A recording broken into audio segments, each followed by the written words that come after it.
70 साल की महिला होती है और 30 साल का प्रेम ही होता है। प्रेम प्रसंग चलता चला आ रहा था। एक दिन क्या होता है कि सुबह सुबह दो बॉडी मिलती है। दो बॉडी को जब जाना जाता है, पहचाना जाता है, तो दोनों बॉडी पति और पत्नी की होती है। तो इस बीच में क्या हुआ होगा, किस प्रकार से दो दो लाशें मिली, आइए इस कहानी के माध्यम से ये जानने की कोशिश करेंगे, हम ये समझने की कोशिश करेंगे। नमस्कार, मेरा नाम है अतुल तिवारी और रोज की तरह आज भी आपको एक सच्ची और नई कहानी सुनाने जा रहे हैं। दरअसल ये कहानी है बिहार की राजधानी पटना का एक इलाका, लगता है नेहरू नगर। वहीं का एक रहने वाला मकान मालिक होता है एन.के. श्रीवास्तव। बात है तकरीबन 13 मार्च की। 13 तारीख को सुबह से शाम हो जाती है, शाम से रात हो जाती है, लेकिन मकान और मकान मालिक का निकलना चलना बैठना नहीं होता है। जब किराएदार सोचते हैं कि आज ऐसा क्या है कि अभी तक मकान मालिक दिखे नहीं, तो एक किराएदार जाके उनके मकान में झांकता है और झांकते ही देखता है कि एन.के. श्रीवास्तव की बॉडी पड़ी हुई है, जो कि खून में लथपथ है। काफी शोर शराबा करता है, चिल्लाता है, जोर जोर से चीखता है। तो आसपास के पड़ोसी भी इकट्ठे हो जाते हैं। जब अंदर किचन का गेट खोल के देखते हैं तो वहीं पर दिखता है कि उनकी पत्नी की भी बॉडी पड़ी हुई है, जो कि काफी खून भी पड़ा हुआ है। ये सब देखने के बाद पड़ोसी लोग police Nehru Nagar police station में फोन करते हैं। फोन करने के बाद मौके पर पुलिस आती है, जांच पड़ताल करती है। तो जांच पड़ताल के दौरान कुछ ऐसा सामने आता है कि पति पर हमला तो उसके सर पे हुआ था, किसी चोट लगने की वजह से मौत हुई थी, लेकिन पत्नी का जी मौत हुई थी, वो गला काटने की वजह से हुई थी। इस विषय में जांच के दौरान वो पड़ोसियों से बातचीत करते हैं, तो पड़ोसियों का कहना है कि ये लोग आए दिन आपस में लड़ाई झगड़े करते रहते थे, हो सकता है इन लोगों ने एक दूसरे की जान ले ली हो। लेकिन वहां पर पुलिस को मामला कुछ और ही नजर आया था, जो कि घर में लूट फूट भी थी। जो हाथों के कंगन वगैरह थे, कान के जो भी जेवरात वगैरह थे, वो सब निकाले नहीं गए थे, बल्कि चाकू से काट काट कर निकाल लिए गए थे। पुलिस को लगता था कि कहीं न कहीं पे लूटपाट का मामला है। जब आसपास के सीसीटीवी फोटोज को चेक किया जाता है, तो ब्लैक कलर की शर्ट पहने एक व्यक्ति सीसीटीवी कैमरे में जाता हुआ दिखाई देता है। जब उस व्यक्ति के बारे में जानकारी ली जाती है, पता किया जाता है, तो वो व्यक्ति वहीं के पास का ही दुकानदार होता है, जो कि किराने स्टोर की दुकान होती है उसकी। अमित कुमार नाम होता है उसका। जब अमित कुमार का फोन नंबर लिया जाता है, उसका सीडीआर निकाला जाता है, तब पता चलता है कि कई दिनों से वो जो 70 साल की महिला जो थी, वो और अमित कई दिनों से काफी बातचीत कर रहे थे। पुलिस उनकी तलाश में निकल पड़ती है। अमित कुमार तो बेझिझक निश्चिंत दुकान खोलकर बैठे हुए थे बाकायदा। बस उनकी एक गलती थी कि जो शर्ट वो सीसीटीवी कैमरे में कैद हुई थी, वही शर्ट को पहन करके वहां पे बैठे हुए थे।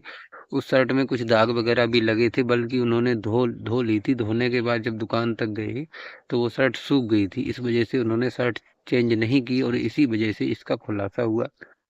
बस फिर क्या, पुलिस अमित कुमार को अरेस्ट करती है। अरेस्ट करने के बाद पुलिस रिमांड पे लेती है। 2 दिन के अंदर काफी सख्ती और कड़ी से पूछताछ करती है। तो एक ऐसा सामने आया, जब वो जाकर के बारी बारीकी से सारी वारदात को बताता है कि ये दरअसल जो महिला है सुजाता, ये मेरी दुकान पे एक बार आई थी और आके कुछ सामान लेने आई थी। तो वो सामान उस वक्त मेरे पास मौजूद नहीं था, और जब मैंने उसका फोन नंबर ले लिया था कि सामान जब आ जाएगा तो मैं आपको कॉल कर दूंगा।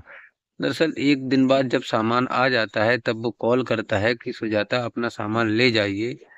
सुजाता कहती है कि आप सामान घर पे ले आइए, इस बहाने से चाय पानी हो जाएगा, दो चार बातचीत हो जाएगी। बस फिर क्या, वो अमित कुमार घर पे जाता है, चाय पानी करता है, काफी बातचीत होती है। दोनों में थोड़ी नजदीकियां बढ़ती हैं।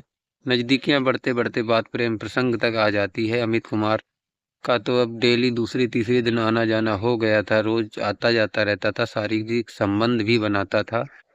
प्रेम प्रसंग काफी अच्छा चल रहा था। एक दिन क्या होता है, अमित को कुछ पैसों की जरूरत पड़ती है, जो कि लगभग 50,000 रुपए वो सुजाता अपने भाई से लेकर के अमित को दे देती है। इस बात को लेकर के वो भाई नाराज भी होता है, कहता है कि उस दुकानदार को आपने 50,000 रुपए क्यों दे दिए, लेकिन वो कहती है कोई चिंता करने की बात नहीं है, पैसे वो दे देगा, अच्छा लड़का है। इसी बीच साथ ही साथ बताया कि एक 13 मार्च का ऐसा दिन आता है जिस दिन वो उसका पति घर पर नहीं होता है, और जब अमित कुमार उससे मिलने के लिए जाता है, तो शारीरिक संबंध बना ही रहा था कि अचानक कहीं से उसका पति आ जाता है। पति साइड में खड़े होकर के ये सब देख रहा था। देखते ही देखते अचानक जब अमित की नजर पड़ती है, तो पति बहुत देर तेज से चिल्लाता है। चिल्लाते चिल्लाते जो अमित उसको भीतर पकड़कर खींच लेता और खींचने के बाद बहुत समझाने की कोशिश करता है, वो मानता नहीं है किसी भी तरह से। वो कहता है हम पुलिस कंप्लेंट करेंगे, एफआईआर करेंगे, तुम्हारे खिलाफ तुमको बंद करवाएंगे। जब अमित जा करके उसका मर्डर कर देता है, उसको मुंह पर तकिया लगा करके उसको मार देता है। मारने के बाद फिर चाकू होता है, चाकू से कई बार किए जाते हैं। कई बार करने के बाद अब वो बेड पर बैठा हुआ है, वो सुजाता नाम की जो उसकी पत्नी थी और ये अमित जो था, ये दोनों आपस में बातचीत कर रहे थे कि अब कहीं ना कहीं इस बॉडी को ठिकाने लगाना पड़ेगा। लेकिन साथ ही साथ आपको बताते चले, वो सुजाता नाम की जो महिला थी 70 साल की, वो अमित के प्यार में इतनी पागल थी कि वो ये चीज़ छुपाने के लिए बिल्कुल तैयार थी और उससे शादी करने के लिए भी तैयार थी। अमित जब बेड पर बैठा हुआ था और वो किचन में जिस वक्त चाकू को साफ कर रही थी, तो अमित बैठे बैठे अपने दिमाग में सोचता है कि अगर ये बात कहीं पुलिस तक पहुंच गई तो बहुत ही ज़्यादा खुलासा हो जाएगा। तो उसके दिमाग में अचानक एक बात आती है। जो महिला चाकू साफ कर रही थी, जाकर के उससे चाकू लेता है। चाकू लेने के बाद वो महिला कहीं ना कहीं से समझ चुकी थी कि ये अब मुझे भी मारने वाला है।